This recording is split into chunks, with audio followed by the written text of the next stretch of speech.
Welcome to another board game review from theplayersaid.com. My name's Alexander. And I'm Grant. And today we're taking a look at a polybag game from Tiny Battle Publishing. It's called Zombie War.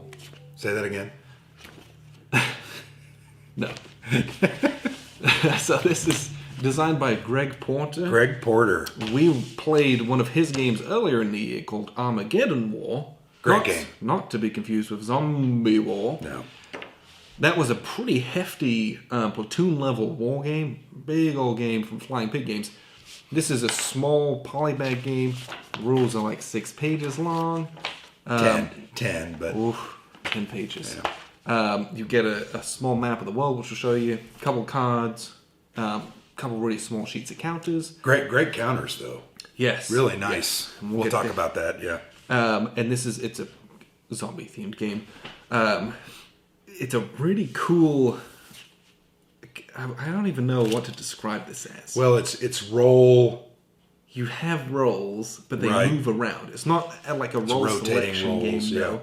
So what you're trying to do is achieve your hidden victory conditions. Everyone gets dealt 2 cards that have 2 different sets of like secret conditions you're trying to meet, and that might be like keep a continent free of zombies whilst scoring 15 points, or have X amount of this level troops on the board whilst having a certain number of points. Yeah. So you're trying to secretly meet these conditions, and everyone else is trying to do the same thing. And you do that with these roll cards. Everyone has one of 4 cards, and it's like, I control the government, and the government can do a certain number of actions. You have the military, they can do different actions. Mm-hmm. And then there's a corporate player who's trying to like make money and steal things and just Smuggle zombies. nefarious, yeah, trying to make money off of I mean, how damage moronic, else. right? They're the guys that always cause the disaster movies. That we start the zombie apocalypse. Yeah, they're trying to profiteer off it. Right. And then there's the 4th role, which is zombies. So one player will actively be the zombies for the turn. Then everyone does all their stuff. You go around the table doing your actions. And then these rolls, you literally just pass to the left. Everyone switches. And then you go again. And so there's always someone who's acting as the zombies. Yep. And you might say to yourself, why would I do that? Because, so to meet those secret victory conditions, you have to have usually like... A certain amount I think of victory most of them are points. like 15 victory points. This one had 12, but it was a little harder. Right. But to get victory points, each roll has victory points they can score each turn. So for the zombies, boy, it's really easy to score a bunch of victory points on here to help meet your conditions. But to do that, you have to like affect the board negatively. Yeah, spread out. But you're like, it's worth it. I can pick up some easy points by pushing some zombies over here or expanding some zombies over there. Yeah. Great, I'm going to rack up 2 or 3 points. So I was worried that this would be like, no one's going to do anything. Yeah, right. Definitely not the case. It's really easy to get points from the zombie card to help you win the game. The other caveat that's very interesting about the game itself, because you're playing these different factions and these different roles, there are it's like an auto loss condition. If there are no, I think it's medical units or combat units on the board, everybody loses. So it's one of those that everybody's gotta focus on that. So there may be a time that you literally have to do something against yourself that really hurts your victory condition to make sure that the game doesn't end. And I thought that was kind of cool. It's like a different take on that. But this was really confusing to me. And it's the way my mind works. You did a great job. You got it. You're smart. I'm done. Just keeping... Because this is a 4-player game. Yes. It is designed for 2 to 4. But we would both agree that this game is going to shine at 4 players. Where each person has 1 card, and you do your card, and then you pass it on. Right. You're not going to see this with these actions again for another 4 turns. Right. In the 2-player version that we did, you have 2 cards, and then you just, at the end of the turn, I give you these 2, you give me your 2, and then you go again. That was, it was fine, but to me that didn't I don't think that's how the game was designed. No. To me, this is a 4-player game.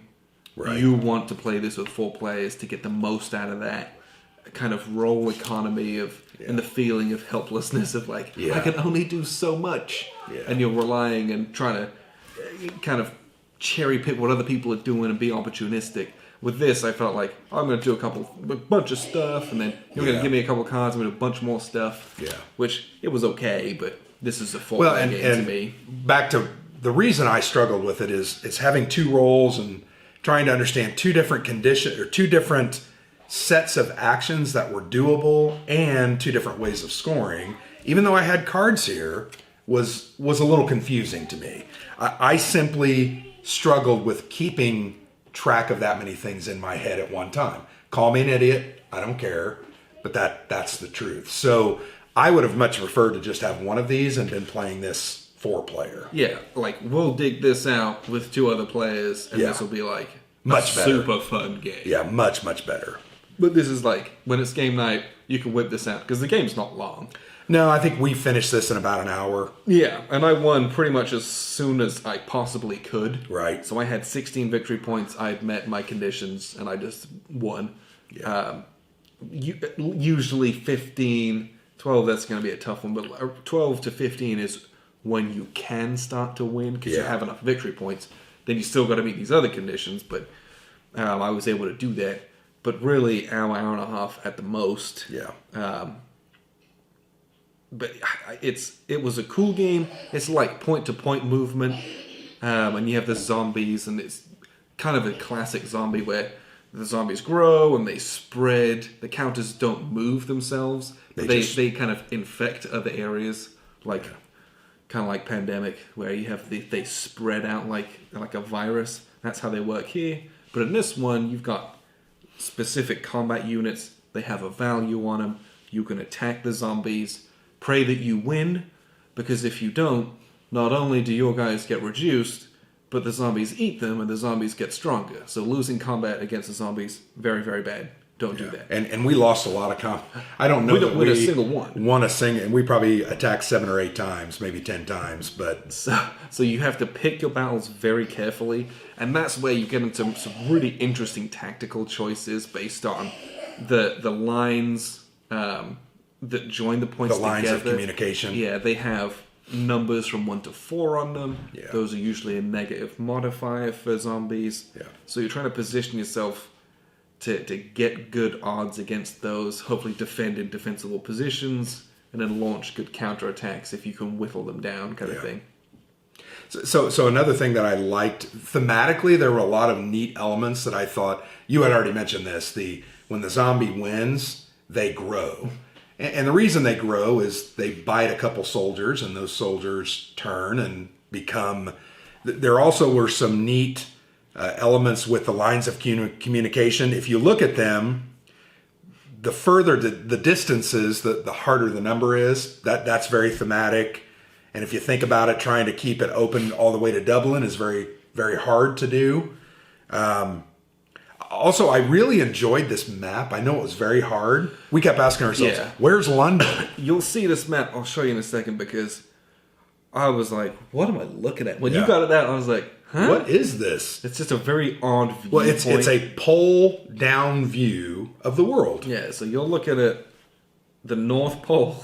Yeah. But it's like... Yeah, it's but very everything's odd. cut up. Yeah. Like China's like an island. Yeah, it's hard. And so it's not like a normal map where you're like, oh, put it in Mumbai. Right. You're like, put it where? Where is it? Yeah. So there was a little bit of getting used to this map. Yeah.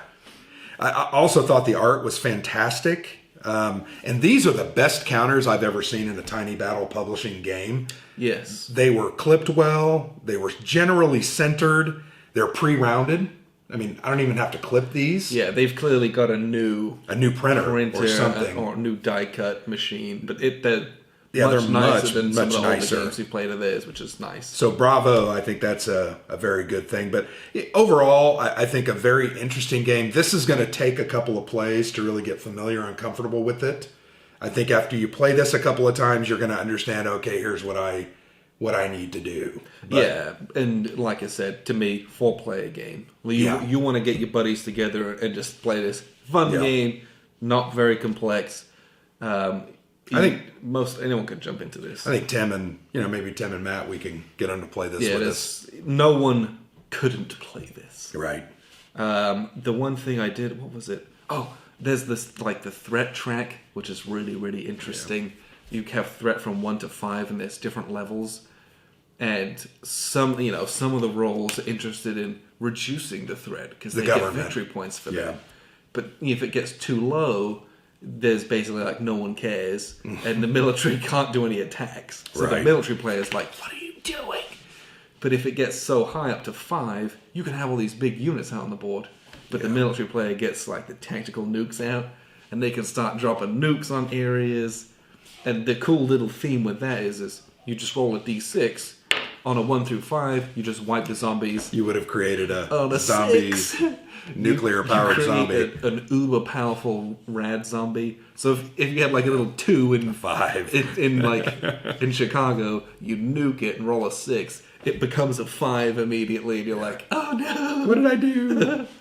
So just cool little nuances like that. Yeah. It's a zombie game, but on this huge scale, where it's more like this plague spreading than it is like waves and waves of like tower defense that you see in a lot of zombie games. So different type of game, but it's got some really fun little zombie bits and pieces in it. When we were talking, we kind of mentioned, the pandemic theme kind of came through by the disease spreading and different, that was kind of probably, in my opinion, without talking to Greg about it, he probably used that as a kind of a basis for the concept. But I think overall it worked well. I think the game is interesting. There's a lot of neat choices. I really like also how when you're the government player, the actions that you take can affect all the other roles that you're going to end up having. You reduce that threat down below 3, all of a sudden the military guy can't attack. So that's an interesting thing. You really have to worry about that and think about that. Yeah, there's some cool nuance to the game. I had a good time playing this, but I would have had a much better time if we'd had more players. So that's just something to consider when you get this one. But it's a Polybag game from Tiny Battle Publishing, so it's very affordable. Crack this out on game night and you'll have a blast with it. Yeah. So I appreciate you guys tuning in. I've been Alexander. And I'm Grant. From theplayers.com.